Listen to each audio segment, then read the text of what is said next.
आज हमारे history class 8 का फर्स्ट चैप्टर है how where and why.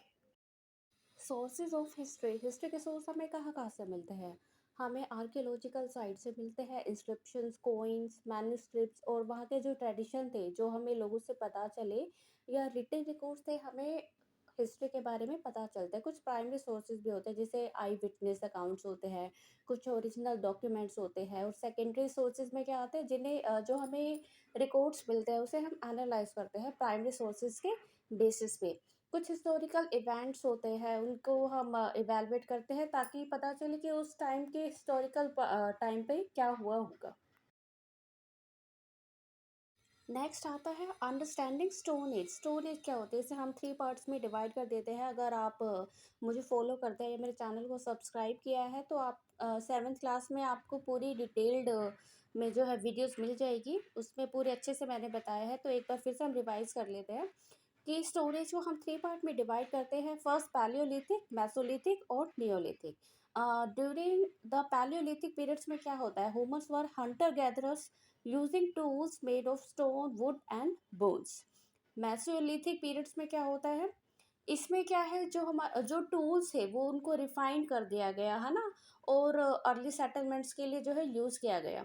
Neolithic periods में क्या होता है, इसमें एग्रीकल्चर बहुत अच्छे से स्टैब्लिश हुआ, डोमेस्टिकेशन पे जोर दिया गया, domestication of animals, establish of permanent settlements. Next हमारा आता है Indus valley civilization. Indus valley civilization को हम किस नाम से जानते हैं? Harappa civilization. The Indus valley civilization also known as the Harappan civilization existed around 2500 to 1900 BCE in the northwest region of the Indian subcontinent। ठीक है। Major cities like Harappa and Mohenjodaro, ये क्वेश्चन आ जाते हैं मोहनजोदारो और हड़प्पा के बारे में। Had well plan urban settlements. ठीक है। एडवांस ड्रेनेज सिस्टम, हड़प्पा में और मोहनजोदारो में ड्रेनेज सिस्टम बहुत अच्छा था। ऐसा नहीं होता था कि पानी जो है चौक हो जाता था, लीकेज हो जाती थी। अच्छे से जो है ड्रेनिंग सिस्टम था उस टाइम पर, तो कोई भी चौकिंग नहीं होते थे वहाँ पे। The Indus people engage in agriculture, वहाँ के जो लोग थे एग्रीकल्चर से बहुत अच्छे से वाकिफ थे। ट्रेड और क्राफ्ट बहुत अच्छे से मतलब दक्ष थे उस टाइम पे। अर्ली वैदिक period. Early Vedic period. The Vedic period refers to the time when the Rig Veda, the oldest Hindu scripture, was composed। जब ऋग्वेदा लिखा गया था, अर्ली वैदिक पीरियड हमारा तभी से चला हुआ है। उससे भी पुराना हो सकता है, बट हमें जो रिटन रिकॉर्ड्स मिले हैं उससे तो हम यही कहेंगे कि जब ऋग्वेदा कंपोज हुआ था तब से हमारा जो है हिंदू धर्म जो है चला आ रहा है।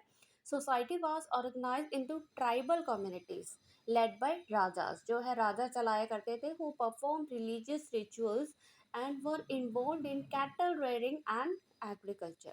The Vedic text provides insight into early Indian society, religious practice and social hierarchies। Religious movements and kingdom. इस पीरियड में क्या हुआ था, जो रिलीजियस मूवमेंट थे कौन कौन से, जैसे बुद्धिज़्म था, जैनिज़्म था, इस टाइम पे बहुत अच्छे से उभर कर आए।